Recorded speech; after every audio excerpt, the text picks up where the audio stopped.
26장 이삭과 아비멜렉. 그 땅에 흉년이 들었다. 아브라함의 때에 있었던 것만큼이나 극심한 흉년이었다. 그래서 이삭은 그랄에 있는 블레셋 왕 아비멜렉에게로 갔다. 하나님께서 이삭에게 나타나셔서 말씀하셨다. 이집트로 내려가지 말고 내가 네게 일러주는 곳에 머물러라. 여기 이 땅에 머물러라. 그러면 내가 너와 함께하고 네게 복을 주겠다. 내가 너와 너의 자손에게 이 모든 땅을 주어 내가 너의 아버지 아브라함에게 맹세한 약속을 다 이루겠다. 내가 내 후손을 하늘의 별처럼 많게 하고 그들에게 이 모든 땅을 주겠다. 세상 모든 민족이 내 후손으로 인하여 복을 받게 될 것이다.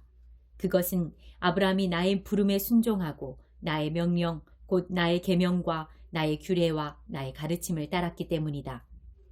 그래서 이삭은 그랄에 머물렀다. 그곳 사람들이 그의 아내에 대해 물었다. 이삭이 그녀는 내 누이입니다 하고 대답했다. 그는 내 아내입니다 하고 말하기가 두려웠다. 리브가가 몹시 아름답기 때문에 이 사람들이 나를 죽이고 그녀를 빼앗아 갈지도 모른다 고 생각했던 것이다.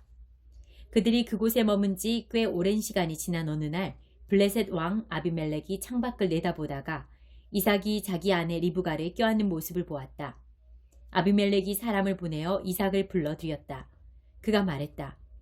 그러니까 그녀는 그대의 아내였군. 그런데 어찌하여 그대는 누이라고 말했소? 이삭이 대답했다. 그녀를 탐내는 사람에게 제가 죽을지도 모른다고 생각했기 때문입니다. 아비멜렉이 말했다. 그러나 그대가 우리에게 무슨 일을 저지를 뻔했는지 생각해 보시오. 시간이 조금 더 있었으면 남자들 가운데 누군가가 그대의 아내와 잠자리를 같이 했을지도 모르잖소. 그대 때문에 우리가 죄를 지을 뻔했소. 아비멜렉은 백성에게 명령을 내렸다. 누구든지 이 남자나 그의 아내를 건드리는 자는 반드시 죽을 것이다. 이삭이 그 땅에 곡물을 심어 엄청난 수확을 거두었다. 하나님께서 그에게 복을 주셨다. 이삭은 점점 더 부유해져 아주 큰 부자가 되었다. 그의 양떼와 소떼와 종들이 많이 불어나자 블레셋 사람들이 그를 시기하기 시작했다. 그들은 앙심을 품고 이삭의 아버지 아브라함의 종들이 아브라함의 때에 판 모든 우물을 흙과 쓰레기로 막아버렸다. 마침내 아비멜렉이 이삭에게 말했다. 떠나시오. 그대는 너무 커져서 우리가 감당하지 못하겠소. 그래서 이삭은 그곳을 떠났다. 그는 그랄 골짜기에 장막을 치고 정착했다. 이삭은 자기 아버지 아브라함의 때에 팠으나 아브라함이 죽자 블레셋 사람들이 막아버린 우물들을 다시 팠다. 그는 자기 아버지가 그 우물들에 붙였던 원래 이름대로 이름을 붙여 불렀다. 어느 날 이삭의 종들이 골짜기를 파다가 물이 솟아나는 샘을 발견했다. 그랄 지역의 목자들이 이 물은 우리 것이요 라고 주장하며 이삭의 목자들과 다투었다. 이삭은 우물을 두고 다투었다고 해서 그 우물의 이름을 에색 다툼이라고 했다. 이삭의 목자들이 다른 우물을 팠는데 그것을 두고도 다툼이 일어났다. 그래서 이삭은 그 우물의 이름을 신나, 불화라고 했다. 이삭이 그곳을 떠나 또 다른 우물을 팠다. 그러나 이번에는 그 우물을 두고 다툼이 일어나지 않았다. 그래서 이삭은 그 우물의 이름을 르호봇, 활짝 트인 곳이라 하고 이렇게 말했다. 이제 하나님께서 우리에게 넉넉한 땅을 주셨으니 이 땅에서 우리가 퍼져나갈 것이다. 그는 거기서 브엘세바로 올라갔다. 바로 그날 밤에 하나님께서 그에게 나타나셔서 말씀하셨다. 나는 내 아버지 아브라함의 하나님이다. 내가 너와 함께 있으니 조금도 두려워하지 마라. 내가 나의 종 아브라함으로 인하여 네게 복을 주고 너의 자손이 번성하게 할 것이다. 이삭이 그곳에 제단을 쌓고 하나님의 이름을 부르며 기도를 드렸다. 그는 장막을 쳤고 그의 종들은 또 다른 우물을 파기 시작했다. 그때 아비멜렉이 자신의 보좌관 아후삿과 군 지휘관 비골을 데리고 그랄에서부터 이삭에게로 왔다. 이삭이 그들에게 물었다.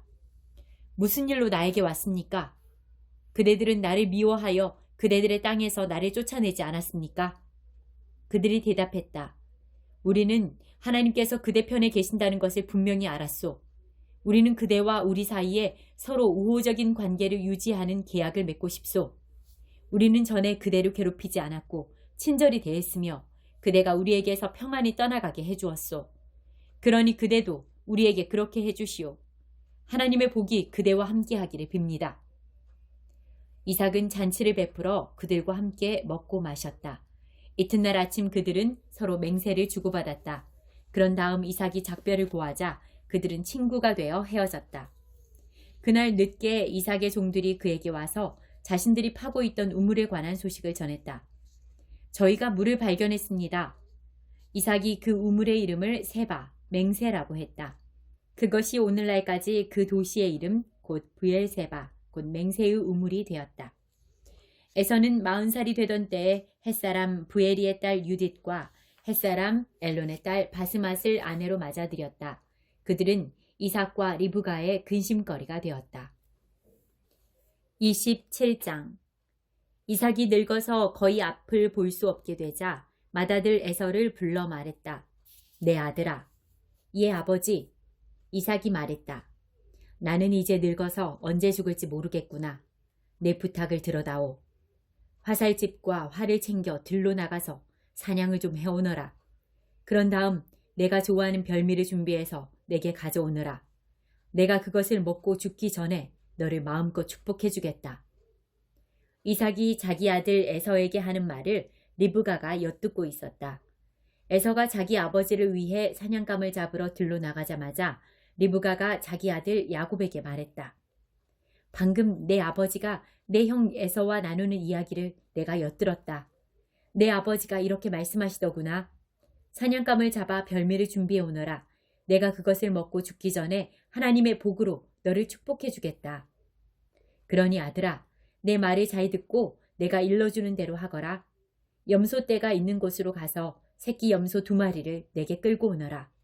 내가 가장 좋은 것을 골라오면 내가 그것들로 내 아버지가 좋아하는 별미를 준비하겠다. 너는 그것을 아버지께 가져다 드려라. 그러면 아버지가 그 음식을 드시고 죽기 전에 너를 축복해 주실 것이다. 야곱이 말했다. 하지만 어머니, 에서 형은 털이 많은 사람이고 나는 피부가 매끈합니다. 아버지께서 나를 만지시면 어떻게 되겠습니까?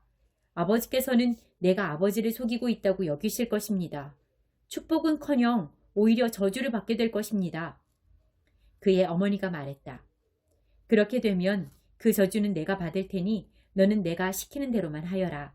가서 염소를 끌고 오너라. 그가 가서 염소를 끌고 와 어머니에게 건네자 그녀는 그의 아버지가 몹시 좋아하는 별미를 요리했다. 리브가는 맏아들 에서의 예복을 가져다가 작은 아들 야곱에게 입혔다. 그리고 염소 가죽으로 그의 2손과 매끈한 목덜미를 덮었다. 그런 다음 자신이 준비한 별미와 직접 구운 신선한 빵을 야곱의 손에 건넸다. 야곱이 아버지에게 가서 말했다. 아버지. 그러자 이삭이 말했다. 그래 아들아, 너는 누구냐? 야곱이 아버지에게 대답했다. 아버지의 맏아들 에서입니다. 제가 아버지께서 말씀하신 대로 했습니다. 이제 일어나셔서 제가 사냥한 고기를 드시고 마음껏 저를 축복해 주십시오. 이삭이 물었다. 벌써 다녀왔느냐? 어떻게 이렇게 빨리 잡았느냐? 아버지 하나님께서 제 길을 열어주셨습니다. 가까이 오너라 아들아. 내가 너를 만져봐야겠다. 네가 정말 내 아들 에서란 말이냐? 야곱이 아버지 이삭에게 가까이 다가가자 이삭이 그를 만져보고 말했다. 목소리는 야곱의 목소리인데 손은 에서의 손이구나. 야곱의 손이 그의 형 에서의 손처럼 털이 많았기 때문에 이삭은 그가 야곱인 것을 알아보지 못했다. 이삭이 야곱을 축복하려다가 다시 물었다. 네가 정말로 내 아들 에서냐? 예, 그렇습니다. 이삭이 말했다. 음식을 가져오너라. 내가 내 아들이 사냥해 온 것을 먹고 마음껏 축복해야겠다. 야곱이 아버지에게 음식을 가져다 드리자 이삭이 먹었다. 포도주도 가져다 드리자 이삭이 마셨다. 이삭이 말했다. 아들아, 가까이 와서 내게 입을 맞춰다오. 야곱이 가까이 다가가서 이삭에게 입을 맞추자 이삭이 그의 옷 냄새를 맡았다. 마침내 이삭이 그를 축복했다.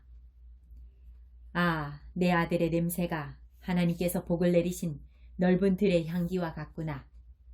하나님께서 내게 하늘의 이슬을 내리시고 땅에서 난 풍성한 곡식과 포도주를 주실 것이다. 민족들이 너를 섬기고 나라들이 내게 경의를 표할 것이다.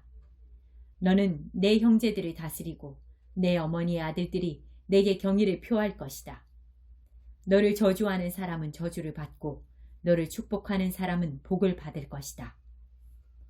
야곱이 이삭의 축복을 받고 나가자마자 에서가 사냥을 마치고 돌아왔다. 그도 별미를 준비하여 아버지에게 가서 말했다.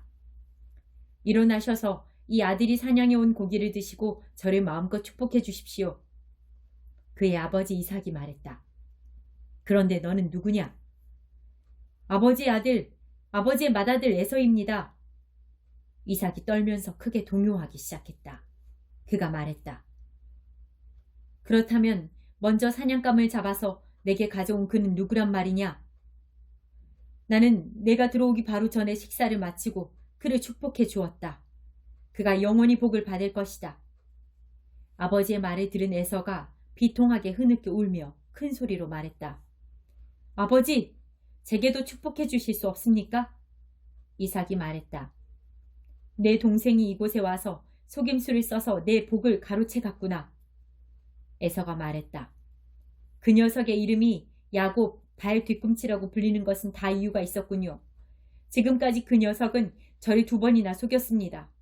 처음에는 제 장자의 관리를 빼앗아 가더니 이제는 제가 받을 복까지 빼앗아 갔습니다. 에서가 간절히 청했다. 저를 위한 축복은 남겨두지 않으셨습니까? 이삭이 에서에게 대답했다. 나는 그를 내 주인이 되게 하고 그의 모든 형제를 그의 종이 되게 했으며 그에게 곡식과 포도주를 남김없이 주었다.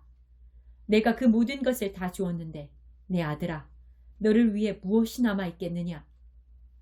아버지, 제게 축복해 주실 것이 하나도 없다는 말씀입니까? 아버지, 제게도 축복해 주십시오. 제게도 축복해 주세요. 에서가 슬픔에 잠겨서 흐느꼈다. 이삭이 그에게 말했다. 너는 땅의 혜택을 받지 못하고 하늘의 이슬에서 멀리 떨어져 살 것이다. 너는 칼로 생계를 유지하며 살고 내 동생을 섬길 것이다. 그러나 내가 더 이상 감당할 수 없을 때 너는 속박에서 벗어나 자유롭게 뛰어다닐 것이다. 에서는 아버지가 야곱을 축복한 일 때문에 야곱에 대한 분노로 들끓었다. 그는 내 아버지의 죽음을 애곡할 때가 가까워지고 있다. 그때가 되면 내가 내 동생 야곱을 죽여버리겠다. 고 마음을 먹었다. 맏아들 에서가 하는 말을 들은 리브가는 작은 아들 야곱을 불러 말했다. 내 형 에서가 내게 복수할 계획을 세우고 있다. 너를 죽이겠다는구나 아들아. 내 말을 잘 들어라. 여기를 떠나거라. 하란에 있는 내 오라버니 라반에게 가서 내 목숨을 부지하여라. 내 형의 분노가 가라앉고 진정되어서 네가 그에게 한 일을 잊어버릴 때까지 한동안 외삼촌 집에 지내거라. 때가 되면 내가 사람을 보내 너를 데려오게 하겠다. 내가 어찌 같은 날에 너희 둘을 다 잃겠느냐? 리브가가 이삭에게 말했다. 나는 이 햇 여자들이 지긋지긋해요. 야곱마저 햇 여자와 결혼하겠다고 하면 내가 어찌 살겠어요?